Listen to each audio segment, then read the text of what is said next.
چارسدہ میں فائرنگ کا واقعہ، جمعیت علماء اسلام کے رہنما مولانا عبدالسلام عارف شہید۔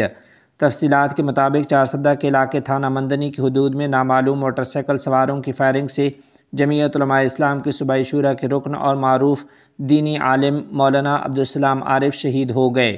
پولیس کے مطابق واقعہ مندنی 2 تخت بھائی روڈ پر حنیف پیٹرول پمپ کے قریب پیش آیا، جہاں حملہ آور فائرنگ کے بعد موقع سے فرار ہو گئے۔ واقعے کے فوراً بعد پولیس اور امدادی ٹیمیں جائے وقوع پر پہنچ گئیں۔ پولیس کا کہنا ہے کہ لاش کو ضابطے کی کارروائی اور پوسٹ مارٹم کے لیے سول اسپتال جمال آباد منتقل کر دیا گیا ہے، جبکہ واقعے کی تفتیش مختلف پہلوؤں سے جاری ہے۔ پولیس ذرائع کے مطابق مقتول مولانا عبدالسلام عارف مدرسہ ابو بکر صدیق تحصیل تنگی اینگر باڑی بند کے محتمم بھی تھے اور کئی برسوں سے جمعیت علماء اسلام سے وابستہ تھے۔ مقامی علماء اور سماجی شخصیات نے واقعے پر گہرے دکھ اور افسوس کا اظہار کرتے ہوئے مطالبہ کیا ہے کہ حملہ آوروں کو فوری طور پر گرفتار کر کے انصاف کے کٹہرے میں لایا جائے۔ پولیس کا کہنا ہے کہ علاقے میں سرچ آپریشن شروع کر دیا گیا ہے اور شواہد کی بنیاد پر واقعے کی تفتیش آگے بڑھائی جا رہی ہے۔ جامعہ ابو ہریرہ میں حضرت مولانا ادریس ترنگزئی دامت برکاتہم کی تشریف آوری۔ تفصیلات کے مطابق کل بروز پیر زینت المحدثین حضرت شیخ الحدیث مولانا محمد ادریس ترنگزئی دامت برکاتہم العالیہ نے جامعہ ابو ہریرہ کا دورہ فرمایا۔ مہمان گرامی کا پرتپاک استقبال محتمم جامعہ حضرت مولانا عبدالقیوم حقانی دامت برکاتہم، نائب محتمم حضرت مولانا محمد قاسم حقانی، اساتذہ اکرام اور طلباء عزیز نے بھرپور عقیدت و احترام کے ساتھ کیا۔ استقبالیہ کے بعد مسجد ہال میں ایک خصوصی نشست منعقد ہوئی، جس میں سینکڑوں طلباء منظم و پروقار انداز میں شریک ہوئے۔ محتمم جامعہ نے اپنے برادر اکبر حضرت شیخ الحدیث کی تشریف آوری کو جامعہ کے لیے باعث سعادت قرار دیا، جبکہ نائب محتمم حضرت مولانا محمد قاسم حقانی نے حقانی خاندان اور حضرت مولانا محمد ادریس ترنگزئی صاحب کے مابین دیرینہ علمی تعلق پر روشنی ڈالی۔ حضرت شیخ الحدیث مولانا محمد ادریس صاحب نے اپنے بیان میں شکر و تشکر کے بعد 2 سبق آموز واقعات سنائے اور فرمایا کہ اگر طلباء ان سے عبرت حاصل کریں تو دنیا و آخرت میں کامیابی ان کا مقدر بنے گی۔ پہلے واقعے میں حضرت نے اخلاص، خدمت اور انکساری کی برکت سے علمی کامیابی کا ذکر کیا، جبکہ دوسرے واقعے میں استاذ کی گستاخی کے انجام پر عبرتناک واقعہ بیان فرمایا۔ اختتام پر حضرت نے طلباء کو نصیحت فرمائی کہ علم میں برکت استاذ کے احترام اور ان کی دعاؤں سے حاصل ہوتی ہے۔ بیان کے بعد حضرت نے طلباء کو سند اجازت حدیث عطا فرمائی اور پر اثر دعا کروائی۔ جامعہ کا ماحول روحانیت اور عقیدت سے معمور ہو گیا۔ دارالعلوم حقانیہ میں علمی رسوخ کی جستجو کے عنوان سے 3 روزہ تربیتی پروگرام کا انعقاد۔ تفصیلات کے مطابق دارالعلوم حقانیہ اکوڑہ خٹک کے شعبہ تخصصات میں مدارس.pk کے زیر اہتمام علمی رسوخ کی جستجو کے عنوان سے علماء کرام اور متخصص طلباء کے لیے 3 روزہ تربیتی ورکشاپ کا انعقاد کیا گیا۔ ورکشاپ 2 نومبر تا 4 نومبر جامعہ کی مرکزی جدید لائبریری میں منعقد ہوئی، جس میں تخصصات کے تمام شرکاء نے بھرپور شرکت کی۔ تربیتی ورکشاپ کے موضوعات میں تدریسی مہارت، معاشرتی قیادت، جدید ذرائع ابلاغ کے مؤثر استعمال میں اہل مدارس کی رہنمائی، قائدانہ صلاحیتوں کا فروغ اور پیشہ ورانہ اخلاقیات جیسے اہم نکات شامل تھے۔ اس مفید علمی و تربیتی پروگرام کا اہتمام مدارس.pk کے پلیٹ فارم سے کیا گیا، جس کا سہرا مولانا شکیل محمد حقانی کے سر جاتا ہے۔ ورکشاپ کے دوران مولانا ابرار حسین اور مولانا خان محمد نے خصوصی لیکچرز دیے، جبکہ معاونت کے فرائض مفتی محمد یاسر نعمانی، مولانا حبیب اللہ نور اور مولانا حبیب اللہ شاہ حقانی نے انجام دیے۔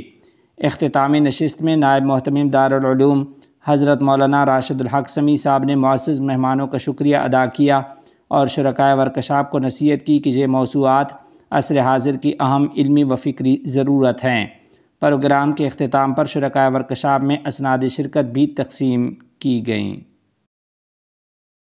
جمعیت علماء اسلام بنگلہ دیش کے امیدواروں کا یکجہتی کے ساتھ انتخابی میدان میں اترنے کا عزم۔ انتخابی ذیلی کمیٹی کے ساتھ اہم مشاورتی اجلاس میں انتخابی حکمت عملی پر غور۔ تفصیلات کے مطابق جمعیت علماء اسلام بنگلہ دیش کے نامزد پارلیمانی امیدواروں کے ساتھ جماعت کی انتخابی ذیلی کمیٹی کا ایک اہم مشاورتی اجلاس دارالحکومت ڈھاکہ کے پرانا پلٹن میں مرکزی دفتر میں منعقد ہوا۔ اجلاس کی صدارت جماعت کی سینئر نائب صدر و انتخابی کمیٹی کی کنوینر مولانا عبدالرب یوسفی نے کی، جبکہ نظامت کے فرائض انتخابی کمیٹی کے سیکرٹری و جماعت کے سیکرٹری جنرل مولانا منظور الاسلام افندی دامت برکاتہم نے انجام دیے۔ اجلاس کے مہمان خصوصی امیر جماعت شیخ الحدیث مولانا عبید اللہ فاروق دامت برکاتہم تھے۔ اجلاس میں نامزد امیدواروں نے پرزور مطالبہ کیا کہ جمعیت علماء اسلام بنگلہ دیش آئندہ قومی انتخابات میں یکجہتی کے ساتھ اکیلے طور پر حصہ لے۔ شرکاء کا کہنا تھا کہ اگر جمعیت اتحاد اور نظم کے ساتھ میدان میں اترے تو کامیابی یقینی ہے۔ ان کے بقول اکیلے انتخاب میں حصہ لینے سے جمعیت کا پیغام گھر گھر تک پہنچے گا اور تنظیم کی جڑیں تہ در تہ مضبوط ہوں گی۔ اجلاس میں تمام امیدواروں نے عہد کیا کہ وہ مرکزی خاص کمیٹی اور پالیسی ساز فورم کے تمام فیصلوں کو دل و جان سے تسلیم کریں گے اور تنظیمی نظم و ضبط کے ساتھ انتخابی سرگرمیوں میں حصہ لیں گے۔ کئی امیدواروں نے اپنی گفتگو میں اس امر کی نشاندہی بھی کی کہ حالیہ کچھ مجالس و سیمینارز میں بعض امیدواروں یا رہنماؤں کے ایسے بیانات سامنے آئے ہیں جو جماعتی نظم اور پالیسی سے مطابقت نہیں رکھتے۔ انہوں نے مرکزی قیادت سے اس معاملے پر توجہ دینے کی اپیل کی ہے۔ قائدین نے اجلاس سے خطاب کرتے ہوئے کہا کہ ملک دشمن عناصر قومی استحکام کو نقصان پہنچانے کی سازش کر رہے ہیں، جبکہ قومی انتخابات ملک میں امن و استحکام کے لیے ناگزیر ہیں۔ انہوں نے عوام سے اپیل کی کہ وہ انتخابی عمل کو سبوتاژ کرنے کی کوششوں کے خلاف متحد ہو جائیں۔ مرکزی قیادت میں مولانا جنید الحبیب، مولانا نجم الحسن قاسمی، مولانا مطیع الرحمن قاسمی، مولانا شیخ مجیب الرحمن، مولانا بہاؤالدین زکریا، مولانا تفضل الحق عزیز، مولانا فضل الکریم قاسمی، مفتی منیر حسین قاسمی، حافظ مولانا فخر الاسلام اور مولانا عثمان غنی راشد سمیت دیگر نے اجلاس میں شرکت کی ہے۔ افغان سفیر مولوی بدر الدین حقانی کی افغان عمائدین اور کاروباری شخصیات سے ملاقات۔ تفصیلات کے مطابق ابوظہبی متحدہ عرب امارات میں امارت اسلامی افغانستان کے سفیر مولوی بدر الدین حقانی نے مقامی افغان قومی عمائدین اور مختلف تجارتی کمپنیوں کے نمائندوں سے ملاقات کی ہے۔ ملاقات کے دوران شرکاء نے اپنی سماجی و کاروباری مشکلات اور ضروریات سے سفیر کو آگاہ کیا، جنہیں مولوی بدر الدین حقانی نے بغور سنا اور ان کے حل کے لیے عملی اقدامات اور مکمل تعاون کی یقین دہانی کرائی ہے۔ اس موقع پر شرکائے مجلس نے ابوظہبی میں افغان سفارت خانے کی مؤثر اور فعال قیادت، خصوصاً مولوی بدر الدین حقانی کی مخلصانہ کاوشوں اور عوامی خدمت کے جذبے کو سراہا۔ انہوں نے سفارت خانے کی جانب سے افغان شہریوں کے مسائل کے بروقت حل پر اطمینان اور شکریہ بھی ادا کیا ہے۔